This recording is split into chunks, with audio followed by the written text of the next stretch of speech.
con una pregunta. ¿Les gusta leer las biografías o autobiografías? Creo que mucha gente disfruta leyendo las biografías de las personas.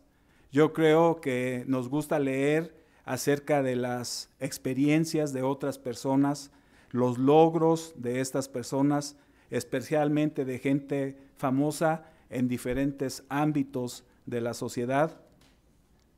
Creo que también podemos, aparte de leer, aprender leyendo acerca de la vida de otras personas.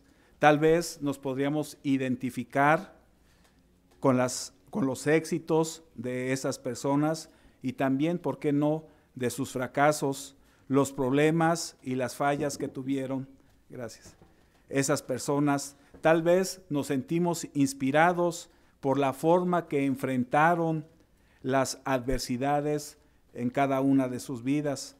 Podemos entonces ser inspirados por estas biografías de estas personas. Leyendo esas biografías podemos ver que también tuvieron fallas que nosotros, como nosotros. Podemos ver la humanidad de esas personas. Tal vez fueron grandes, pero también tuvieron sus debilidades, sus limitaciones, la misma naturaleza humana que cada uno de nosotros tenemos. También tenemos muchas biografías descritas en la Biblia, biografías de los santos, y por supuesto nos inspira cuando leemos acerca de estas biografías en la Biblia. Esas personas son los grandes hombres y mujeres de Dios, personas como Abel, como Enoc, Noé, Abraham, Débora, David, Pablo, Pedro, podríamos mencionar muchos nombres, pero también vamos a leer aquellos que describe la Biblia como los santos en el libro de los Hebreos, hablando en general de hombres y mujeres que no se dan sus nombres, pero que nos inspiran porque están plasmadas en la Escritura. Vayamos a la primera Escritura. Les invito a que pasemos a nuestra primera Escritura en el libro de los Hebreos, capítulo 11, mejor conocido, como lo hemos dicho, el Salón de la Fama. Hebreos capítulo 11, versículo 33 al versículo 38. Nos dice así, que por fe conquistaron reinos, hicieron justicia, alcanzaron promesas, taparon bocas de leones, apagaron fuegos impetuosos, evitaron filo de espada, sacaron fuerzas de debilidad, se hicieron fuertes en batalla, pusieron en fuga ejércitos extranjeros. Versículo 35. Las mujeres recibieron sus muertos mediante resurrección, mas otros fueron atormentados, no aceptando el rescate a fin de obtener mejor resurrección. Otros experimentaron vituperios y azotes, y a más de esto prisiones y cárceles. Fueron apedreados, aserrados, puestos a prueba, muertos a filo de espada, anduvieron de acá para allá, cubiertos de pieles de ovejas y de cabras, pobres, angustiados, maltratados. Versículo 38, de los cuales el mundo no era digno, errando por los desiertos, por los montes, por las cuevas y por las cavernas de la tierra. Qué emocionante es leer acerca de estas personas no identificadas por nombre, y está hablando de muchas personas, de los santos de Dios. Son ejemplos tremendos para cada uno de nosotros, nos inspiran su fe que leemos, su confianza que tuvieron en sus vidas. Podemos pensar que son probablemente ejemplos imposibles para nosotros de igualar o de alcanzar. Alguna vez hemos pensado, bueno, yo jamás a lo mejor podría llegar a este nivel, a esta altura de santidad, de justicia o de fe de estas personas. Pero estos son los que nombra la Biblia como los santos de Dios. Ahora bien, podemos pensar que un santo es una persona que no cae en tentación, una persona muy estricta, a lo mejor una persona muy disciplinada, inquebrantable ante los impulsos de la carne. Un santo podríamos pensar que nunca tropieza, que nunca cae y por supuesto nunca piensa algo malo. Veamos qué nos dice la Biblia acerca de esto. Nos revela que los hombres y mujeres de Dios, o sea, los santos, eran tan humanos como usted y como yo. Tenemos las mismas debilidades, la misma naturaleza humana, los mismos pecados, los mismos impulsos y quizá aún más. En el libro de los Hechos, capítulo 14, leemos algo interesante. ¿Recuerdan ustedes cuando Pablo y Bernabé estaban viajando en el área de Galacia, predicando el Evangelio, y Dios estaba haciendo milagros por medio de ellos, a tal grado que las personas, los gentiles que adoraban otros dioses, ellos pensaban que por los milagros que estaban haciendo eran dioses, y por supuesto querían adorarlos como tal, y esto fue lo que les dijo Pablo. Vayamos a Hechos, capítulo 14. Hechos, capítulo 14, versículo 15. Hechos, capítulo 14, versículo 15 nos dice: y diciendo, hablando Pablo, y diciendo, varones, ¿por qué hacéis esto? Nosotros también somos hombres semejantes a vosotros, que os anunciamos que de estas vanidades os convirtáis al Dios vivo, que hizo el cielo y la tierra, el mar y todo lo que en ellos hay. Dice, somos hombres semejantes a ustedes. Les dio a entender Pablo que no eran dioses, que eran seres humanos con la misma naturaleza e impulsos que ellos.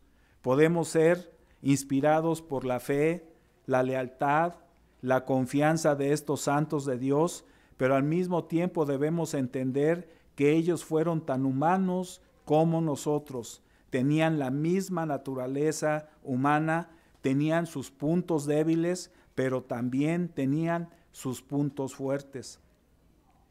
Tanto como nosotros, no hay ninguna diferencia. Tenían sus puntos fuertes, pero también tenían sus puntos débiles. Y vamos a ver ejemplos de biografías de personajes en la Biblia que avalan esto.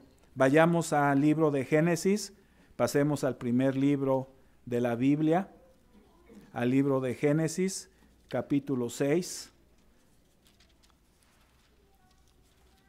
Capítulo 6, versículo 9. Hablando así, la Escritura nos dice, estas son las generaciones de Noé. Noé, fíjense, dice, varón justo, era perfecto en sus generaciones, con Dios caminó Noé. Noé era un hombre perfecto, hablando de madurez, caminó con Dios, un hombre justo en medio de una generación mala y perversa. Por supuesto, Dios tenía que destruir a todos los hombres por su maldad, pero Noé era diferente. Dice aquí la Escritura, era un personaje justo, una persona que caminaba siempre en el camino de Dios. Pero también leemos otra cosa de Noé. Vayamos al libro de Génesis, capítulo 9, aquí mismo, pero ahora en su capítulo 9, versículo 20 y versículo 21. Génesis capítulo 9, versículo 20 y versículo 21 dice así: después comenzó Noé a labrar la tierra y plantó una viña y bebió el vino. ¿Y qué hizo Noé? Noé se embriagó y estaba descubierto en medio de su tienda. O sea, estaba desnudo Noé después de haberse embriagado. Se embriagó el justo Noé. Hizo esto. ¿Cómo puede ser que un hombre perfecto, un hombre maduro, se haya embriagado? Un hombre caminando con Dios se embriagó y estaba descubierto, como dice aquí la Escritura, en medio de su tienda. Era un ser humano. tanto como nosotros, un hombre justo, pero también un ser humano. Teniendo sus puntos débiles, él se equivocó y cayó bajo esta tentación. Pero también entendamos que Noé tenía que aprender a arrepentirse, a reconocer su pecado y crecer y vencer. No pensar que Noé era un ser perfecto, que no tenía las mismas tentaciones e impulso que nosotros tenemos. Otro ejemplo, vayamos, el padre de los fieles, un santo en Génesis capítulo 12 ahora. Pasemos a el capítulo 12 de este libro de Génesis, versículo 10 al versículo 13. Nos dice así, capítulo 12, versículo 10 al versículo 13 de Génesis. Hubo entonces hambre en la tierra y descendió Abraham a Egipto para morar allá, porque era grande el hambre en la tierra.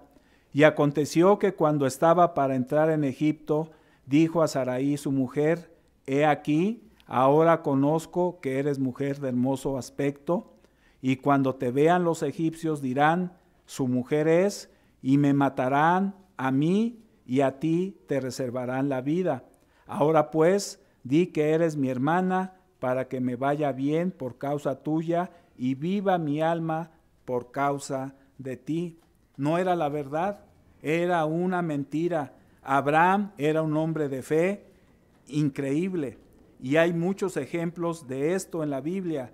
Sin embargo, en este momento de debilidad, pecó Abraham, mintió, no para proteger la vida de su esposa, sino para proteger su propia vida. Y vayamos ahora al capítulo 20 de este mismo libro de Génesis. Capítulo 20, versículo 1 y versículo 2. Dice así, de allí partió Abraham a la tierra de Negev y acampó entre Cades y Sur y habitó como forastero en Gerar. Y dijo Abraham de Sara su mujer, es mi hermana. Y Abimelech, el rey de Gerar, envió y tomó a Sara. Nuevamente la misma tentación, lo mismo, la mentira. Dios le reveló a Abimelech que no era su hermana, sino era su esposa. Dice el versículo 10 y versículo 11 de este mismo capítulo 20 de Génesis. Dijo también Abimelech a Abraham, ¿qué pensabas para que hicieses esto? Y Abraham respondió, porque dije para mí, ciertamente no hay temor de Dios en este lugar y me matarán por causa de mi mujer.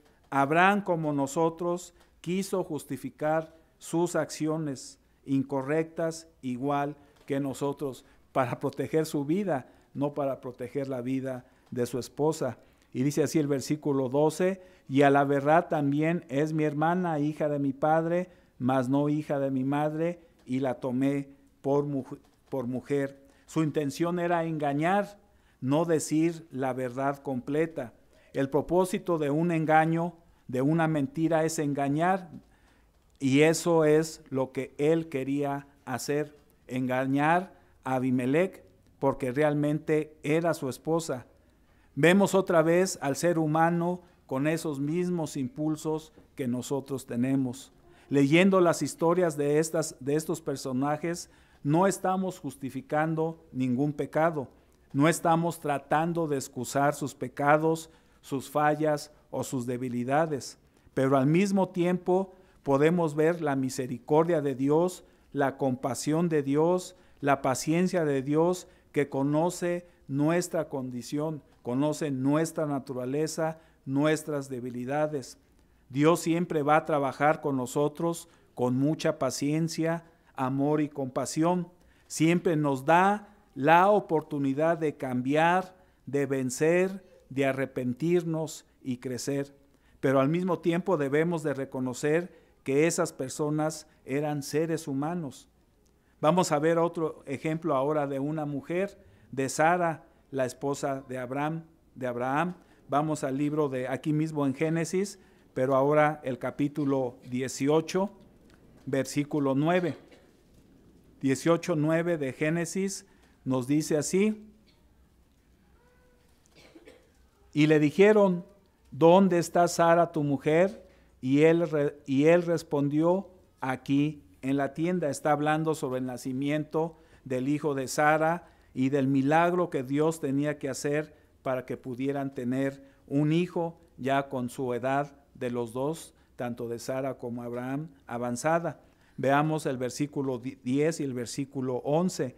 Entonces dijo, de cierto volveré a ti, y según el tiempo de la vida, he aquí que Sara tu mujer tendrá un hijo. Y Sara escuchaba a la puerta de la tienda que estaba detrás de él. Versículo 11. Y Abraham y Sara eran viejos, de edad avanzada, y a Sara le había cesado ya la costumbre de las mujeres. ¿Qué hizo Sara cuando escuchó estas palabras? Versículo 12. Se rió. Dice que se rió, pues Sara entre sí, diciendo, después que he envejecido, tendré deleite, siendo también mi señor ya viejo. Tal vez Sara se rió, tuvo a lo mejor una reacción espontánea o una reacción de incredulidad, como yo y mi esposo ya entrado en días tengamos un bebé. Eso sería imposible. Probablemente fue esa reacción espontánea, pero Sara se rió. Vamos al versículo 13 y el versículo 14. Dice así, entonces el Eterno dijo a Abraham, ¿por qué se ha reído Sara diciendo, será cierto que he de dar a luz siendo ya vieja?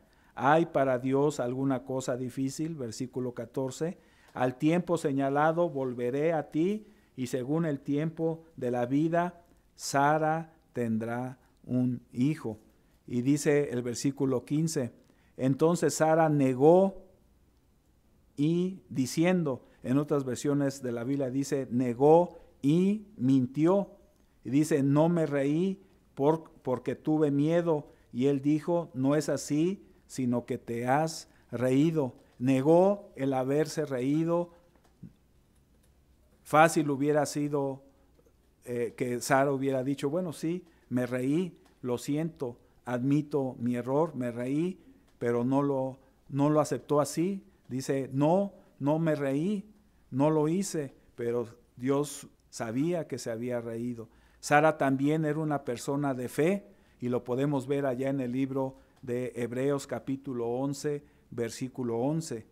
Aunque negó haberse reído, ella tenía fe y confianza en lo que Dios le estaba prometiendo. Tenía sus puntos fuertes, tenía fe, confianza, pero también era un ser humano, tanto como usted y como yo. Ella tenía que arrepentirse, reconocer su falta, su error, tanto como nosotros. Estamos entonces leyendo estos ejemplos, hermanos, porque confiamos en la Biblia. No solamente vemos las cosas fuertes, la obediencia, la fe, la confianza, sino también encontramos en la Biblia los pecados, las debilidades, los errores de los santos de la Biblia. ¿Por qué? Vamos a pensar por un momento, si solamente la Biblia nos describiera la conducta perfecta de los santos. ¿Qué diría usted? ¿Qué pensaríamos nosotros? Tendríamos que concluir que probablemente a ese nivel de perfección o a ese nivel de santidad, pues no llegaríamos. Yo al menos no me sentiría así. No podría llegar a ese nivel si la Biblia nada más nos describiera su confianza, su fe, su obediencia.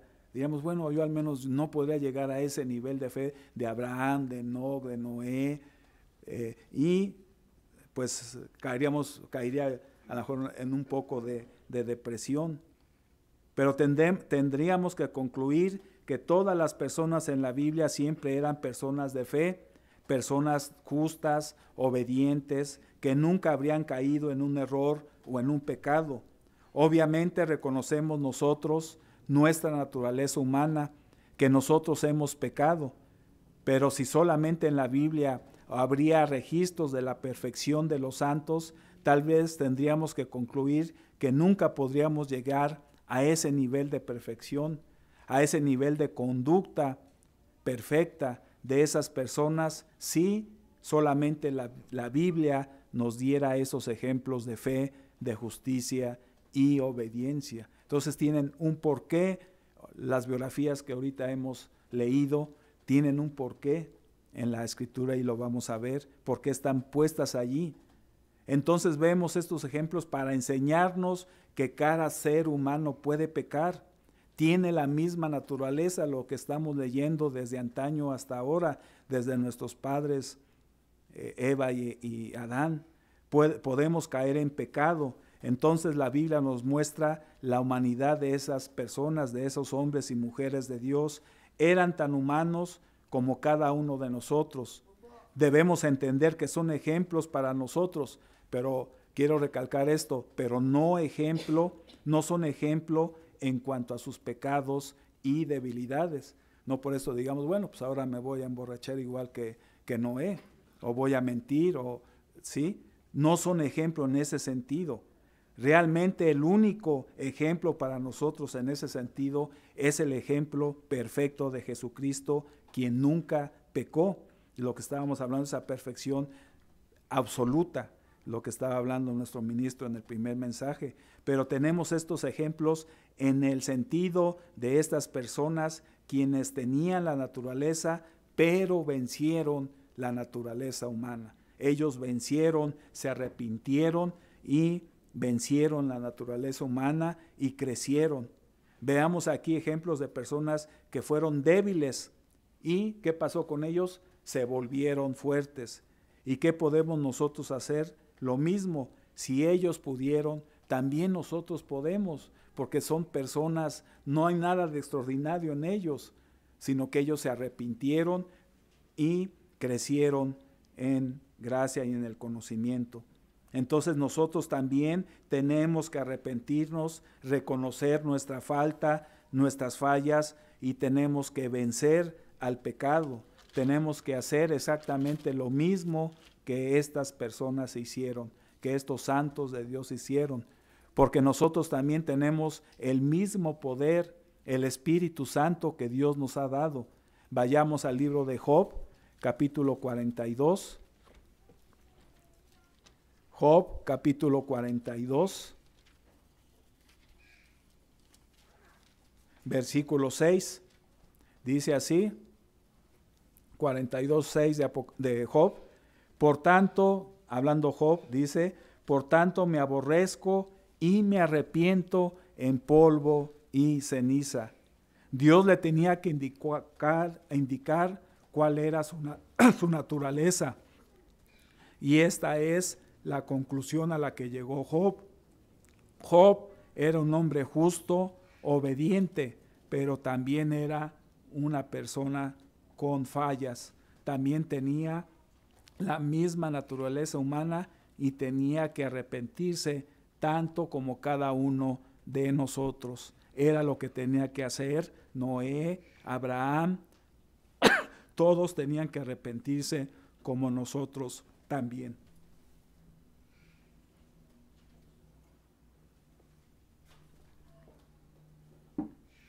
Pienso, hermanos, que tenemos estos ejemplos en la Biblia para enseñarnos algo también de acerca de cómo es Dios. En primer lugar, Dios es un ser de amor, de paciencia, de compasión y de misericordia. También es un Dios que nos da mucho poder, el poder para arrepentirnos. Dice que su benignidad nos guía al arrepentimiento. El poder principalmente para cambiar nuestra forma de vivir, el poder para vencer las adversidades.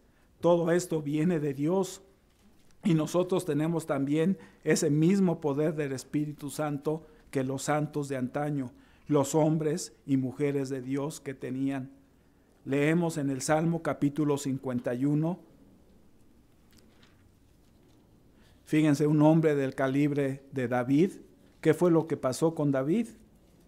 Leemos de David después de su pecado de adulterio y homicidio. dos terribles pecados con los impulsos normales de la carne, de la naturaleza humana que todos tenemos, pero él tenía que arrepentirse igual como nosotros lo tenemos que hacer. Y aquí vemos la oración de David, esa oración profunda que nos debe de inspirar a cada uno de nosotros. Dice así el capítulo 51, versículo 1 al versículo 3, después de haber esta oración, después de haber cometido ese adulterio y ese homicidio, dice así: ten piedad de mí, oh Dios, conforme a tu misericordia, conforme a la multitud de tus piedades, borra mis rebeliones, lávame más y más de mi maldad y límpiame de mi pecado, porque yo reconozco mis rebeliones. O sea, él se arrepintió porque yo reconozco mis rebeliones. Y a veces la condición del ser humano, que al creernos por nuestra vanidad de orgullo, no reconocemos nuestras faltas. Vemos las faltas que hay en los demás, pero no reconocemos nuestras propias faltas. Y aquí dice: porque yo reconozco mis rebeliones y mi pecado está siempre delante de mí. Podemos ver aquí algo de cómo es Dios. Es un ser de bastante misericordia, de compasión y paciencia para cada uno de nosotros. Y David no fue la excepción. David estaba pidiéndole a Dios el perdón de sus pecados. Versículo 4 y versículo 5 nos dice: contra ti solo he pecado y he hecho lo malo delante de tus ojos, para que sea reconocido justo en tu palabra y tenido por puro en tu juicio. He aquí en maldad he sido formado y en pecado me concibió mi madre. David expresa su arrepentimiento, que es una clave importante el arrepentimiento, y eso lo vamos a ir viendo continuamente ahora que se va acercando la primera temporada de fiestas santas de nuestro Dios, Pascua y panes sin levadura, el arrepentimiento, el perdón de nuestras faltas. Y dice así el versículo 10: crea en mí, oh Dios, un corazón limpio y renueva un espíritu recto dentro de mí. Es una manera diferente de vivir, es una manera, un modo de vivir diferente. ¿Qué significa arrepentirse? Vivir exactamente eso, vivir de una manera diferente a la que veníamos viviendo, no regresando hacia el pecado. Y eso fue lo que pasó con aquellos varones que se arrepintieron y no regresaron al pecado. Dice el versículo 11 y el versículo 12: no me eches de delante de ti y no quites de mí tu Santo Espíritu. Vuélveme el gozo de tu salvación y espíritu noble me sustente. Versículo 16: porque no quieres sacrificio que yo lo daría, no quieres holocausto. David entendió realmente esto. Dios no quiere sacrificio, sino que cambiemos nuestro corazón y cambiemos nuestra manera de vivir. Dice el versículo 17: los sacrificios de Dios son el espíritu quebrantado, al corazón contrito y humillado no despreciarás tú, oh Dios. Reconociendo el error del pecado. Aquí vemos a David que tenía que arrepentirse, tanto como Noé, como Abraham, como Sara y todos los santos de Dios, y también nosotros. Somos seres humanos, vamos a caer de vez en cuando bajo la tentación, los errores de nuestra naturaleza, pero debemos y podemos hacer lo que hizo David, arrepentirnos. Ahora, una pregunta: ¿David era un santo? ¿David era un santo? Claro que sí, David es uno de los santos de Dios. Pero entonces, ¿qué es un santo? Porque David pecó, él pecó. Y por cierto, el título de este segundo mensaje es Llevando una vida de santidad. El título del mensaje es Llevando una vida de santidad. Un santo no es un ser que nunca ha pecado. Un santo es un ser cuyos pecados han sido perdonados después de arrepentirse y el perdón de Dios que viene por medio del sacrificio de Jesucristo. Este es un santo. Cada uno de nosotros aquí somos santos si nos hemos arrepentido, si estamos tratando de crecer en el temor de Dios, siguiendo el camino de Dios. Nuestros pecados fueron perdonados y nos hemos apartado del mal, hemos sido apartados del mal. Cada uno de nosotros somos santos, tal vez no en el sentido como lo creen otras personas, que probablemente se necesita estar muerto la persona para ser un santo, y no es de acuerdo a la luz de la Biblia.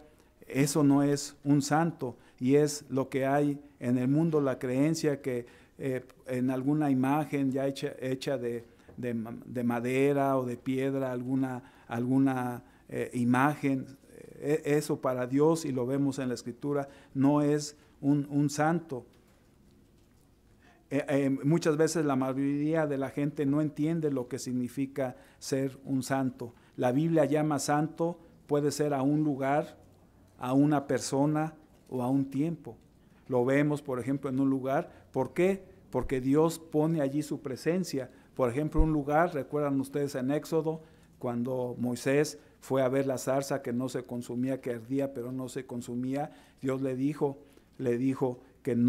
que quitara sus sandalias porque el lugar que estaba pisando era santo. ¿Por qué? No porque en sí el lugar fuera santo, sino porque Dios ahí estaba la presencia de Él, era santo. Vemos un tiempo también, las fiestas santas de Dios. Dios pone su sello, los sábados semanales, los días de fiesta anuales, los sábados anuales, dice que son convocaciones santas. ¿Por qué? Porque Él impregna allí, no que en toda la semana, por ejemplo, cada sábado no tengamos sus bendiciones en el resto de la semana, pero Él aparta este día para no hacer nuestra voluntad, sino lo aparta. Y fíjese que en hebreo santo significa separado.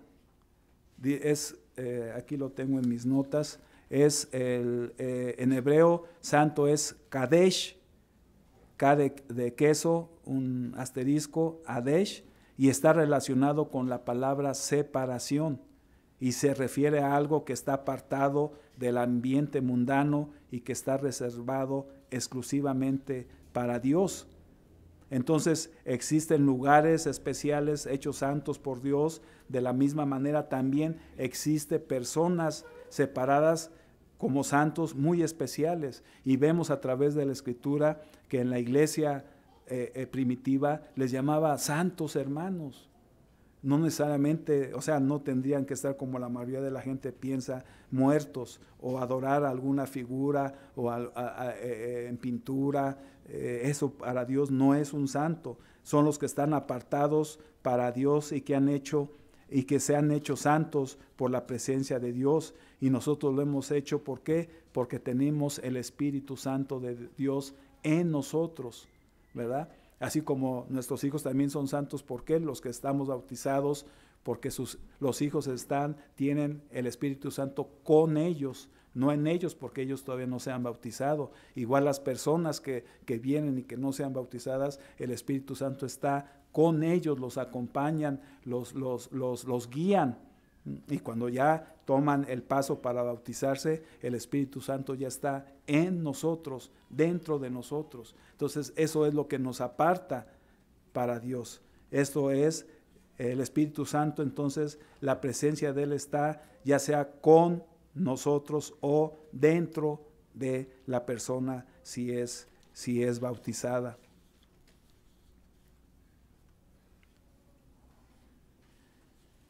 Ahora bien, ¿qué puntos podemos tener como referencia para saber y que debemos de cumplir para considerar que nos considere Dios así? Debemos de conocer la ley de Dios, debemos de arrepentirnos de haber quebrantado la santa, justa y perfecta ley de nuestro Dios. El ser bautizados y recibir la imposición de manos en ese bautismo por un ministro autorizado de Dios, y se esfuerza por obedecer la ley de Dios, y principalmente también se arrepiente profundamente cada vez que comete alguna falla. se arrepiente profundamente cada vez que tiene alguna falla. Solamente bajo estas condiciones la persona, dice la Biblia, que tiene el Espíritu de Dios y la persona misma es un santo. Es obvio por lo que dice la Biblia de quién es un santo. Entonces muchas veces no es como lo dice la mayoría de la gente de lo que es un santo. Vayamos a Primera de Pedro. Les invito a que pasemos a Primera de Pedro, capítulo 2, versículo 5. Primera de Pedro,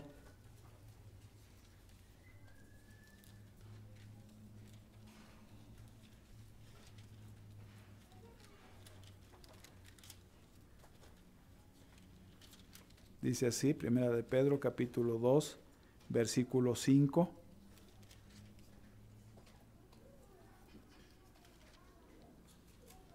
Vosotros también, como piedras vivas, hablando de los convertidos, dice así, como piedras vivas, sed edificados como casa espiritual y sacerdocio santo, para ofrecer sacrificios espirituales aceptables a Dios por medio de Jesucristo. Y dice el versículo 9, vosotros, o sea, hablando de los convertidos de la iglesia de Dios, dice, mas vosotros sois linaje escogido, real sacerdocio, nación santa. Esta es referencia a lo que dice en Éxodo capítulo 19, cuando apartó a su pueblo de Israel físico, dice que le dio las leyes con qué fin, para ser una nación santa, para estar apartados de las demás naciones, siempre y cuando ellos obedecieran la ley de Dios, la ley que les iba a dar en el monte Sinaí. Y aquí vuelve a repetir Pedro y dice, mas vosotros, hablando de la iglesia de Dios, mas vosotros sois linaje escogido, real sacerdocio, nación santa, pueblo adquirido por Dios, para que anunciéis las virtudes de aquel que os llamó de las tinieblas a su luz admirable. Versículo 10, vosotros que en otro tiempo no erais pueblo, o sea, éramos gentiles, no éramos pueblo, pero ahora que ahora sois pueblos de Dios, que en otro tiempo no habéis alcanzado misericordia, pero ahora habéis alcanzado misericordia. No eran santos, ahora somos pueblo adquirido por Dios, real sacerdocio, nación santa. El pueblo de Dios es un pueblo especial, precisamente para Dios. Una persona santa es una persona especial para Dios. No es como el resto de las personas, no es igual. Es alguien especial para Dios. Es alguien apartado por Dios, es alguien dedicado a Dios y que Dios quiere que actúe y que se conduzca como un santo. Y aquí lo vemos en esta escritura.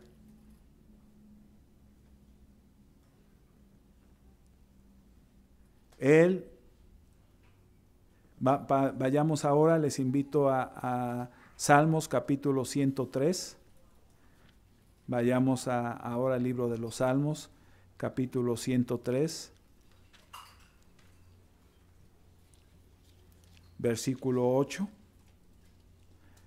Si ya están ahí, acompáñenme en la lectura. Dice así: misericordioso y clemente es el Eterno, lento para la ira y grande en misericordia. Así es Dios, es un Dios paciente, quiere darnos el perdón con su misericordia y amor, porque nadie lo merecemos. Versículo 9 y versículo 10, no contenderá para siempre, ni para siempre guardará el enojo. No ha hecho con nosotros conforme a nuestras iniquidades, ni nos ha pagado conforme a nuestros pecados. Esta es la misericordia de nuestro Dios. Versículo 13 y versículo 14 nos dice así: como el Padre se compadece de los hijos, se compadece el Eterno de los que le temen, porque Él conoce nuestra condición, Él sabe cómo somos, se acuerda de que somos polvo. Dios conoce entonces nuestra naturaleza humana y no es sorpresa para Dios. Él reconoce que tenemos estos impulsos, las tentaciones. Al mismo tiempo debemos entender que Dios puede perdonar siempre y cuando, y esta es la condicionante, siempre y cuando nosotros nos arrepintamos. Vayamos a Primera de Juan, capítulo 3. Primera de Juan, capítulo 3.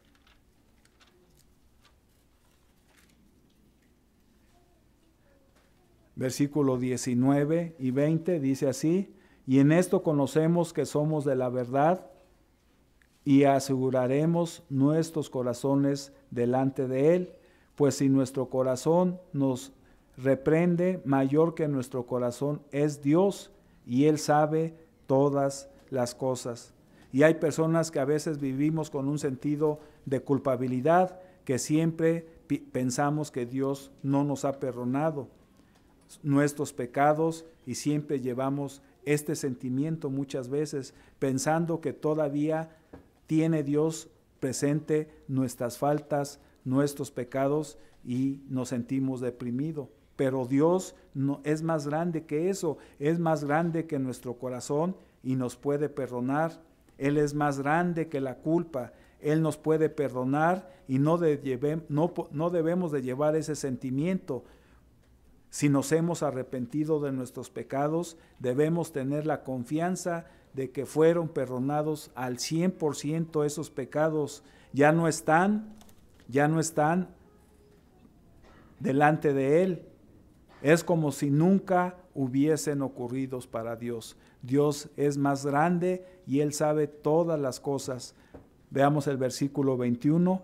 Amados, si nuestro corazón no nos reprende, confianza tenemos en Dios. Si no tiene la persona confianza en Dios de que sus pecados han sido perdonados, le falta fe. Entonces nosotros entendemos bien que si nos hemos arrepentido, la sangre de Cristo ha cubierto nuestros pecados, ya no existen ni vienen a la memoria de Dios, porque tenemos esa fe y esa confianza de que Dios lo ha hecho. Versículo 22 dice: y cualquier cosa que pidiéramos la recibiremos de Él, porque guardamos sus mandamientos y hacemos las cosas que son agradables delante de Él. Pero tenemos entonces que vivir de una manera correcta, de una manera diferente. Tenemos que ser justos, tenemos que arrepentirnos y recibir el perdón de nuestras faltas. No significa que no podemos regresar que ya no podemos regresar al pecado. Debemos de arrepentirnos bajo estas circunstancias. Significa entonces que vamos a cambiar nuestra forma de vivir y vamos a ir venciendo todas aquellas faltas que cometemos delante de nuestro Dios. Vamos a vivir entonces de una manera diferente. Vamos a guardar sus mandamientos y vamos a hacer las cosas que son agradables a los ojos de Dios. Versículo 23 y versículo 24 nos dice: y este es su mandamiento, que creamos en el nombre de su Hijo Jesucristo y nos amemos unos a otros como nos los ha mandado. Y el que guarda sus mandamientos permanece en Dios y Dios en él, y en esto sabemos que Él permanece en nosotros. ¿Por medio de qué? Por el Espíritu que nos ha dado. Tenemos el poder para vencer, como lo hizo Abraham, como lo hizo Sara, como lo hizo Noé. Podemos vencer entonces esos pecados por medio del Espíritu Santo que se nos ha dado. Vayamos a Romanos capítulo 8.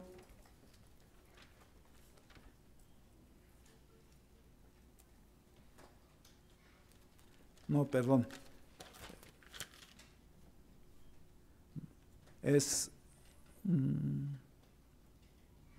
Romanos capítulo 8, versículo 30.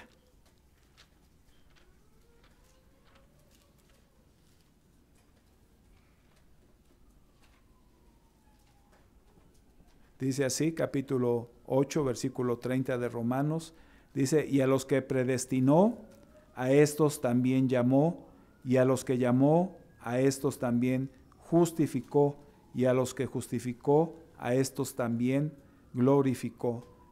Justificar significa el perdón de los pecados, remover, quitar los pecados, y glorificar es estar dentro de la familia de Dios en un futuro.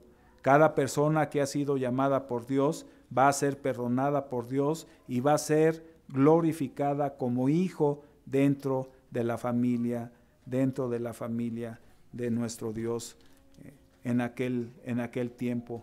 Hemos visto, hermanos, hoy principalmente las debilidades de esos hombres y mujeres de Dios en sus historias, pero el punto principal, como les he comentado, no es que ellos son ejemplo para nosotros en el sentido de esas debilidades y de esas fallas. Ellos son ejemplos porque vencieron sus debilidades, son ejemplo porque vencieron sus fallas, y también nosotros podemos vencer esas debilidades. Concluiremos en Hebreos capítulo 12, versículo 1. Vayamos a Hebreos capítulo 12, versículo 1.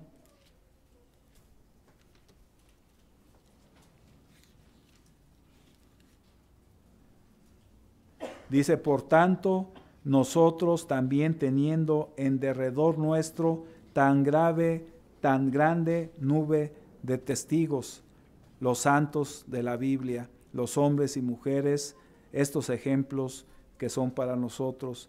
Y dice, despojémonos de todo peso y del pecado que nos asedia, y corramos con paciencia la carrera que tenemos por delante.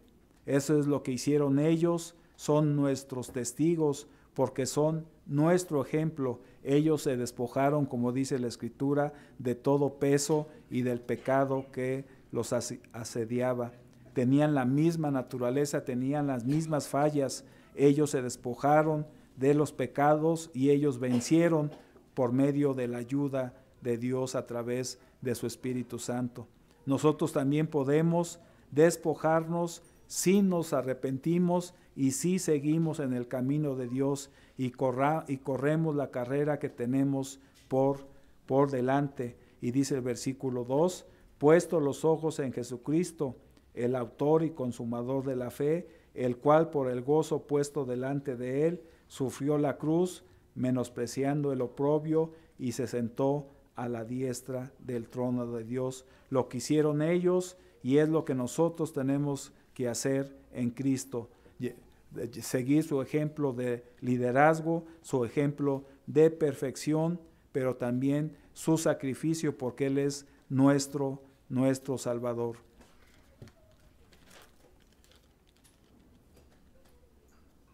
Tenemos entonces que mirar siempre a Jesucristo y su poder. Nosotros, tanto como ellos, podemos hacerlo. No debemos sentirnos deprimidos, con falta de confianza en el perdón de Dios. Las historias de la Biblia nos muestran que los hombres y mujeres de Dios sí tenían la misma naturaleza que nosotros tenemos, pero ellos vencieron la naturaleza humana. A pesar de sus fallas, de sus debilidades, tenían la victoria. Ese es el ejemplo para nosotros. Usted y yo también podemos cambiar. Usted y yo también tenemos el mismo poder, el mismo Espíritu disponible, el Espíritu Santo. Nosotros también podemos ser santos de Dios, no porque nunca vayamos a pecar, sino porque nuestros pecados fueron perdonados por medio de nuestro arrepentimiento y el sacrificio de Jesucristo, y no cometer el pecado imperdonable, que pequemos conscientemente y que no nos arrepintamos. Ese sería lo único, el pecado imperdonable, que ya no queda sacrificio más por él, porque ya lo hacemos conscientemente y no tenemos la actitud de acercarnos a Dios en arrepentimiento, y que Dios nos perdone nuestras faltas. Y podemos nosotros seguir estudiando estas historias para que nos motiven. Son historias inspiradoras para cada uno de nosotros. Vayamos a esta escritura. Está en Primera de Pedro,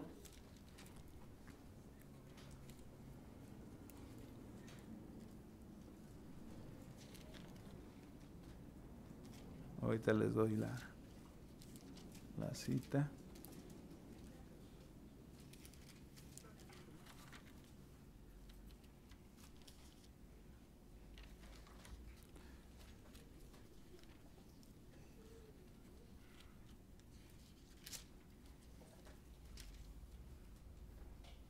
Dice así, perdón, es Hebreos capítulo 12. Hebreos capítulo 12,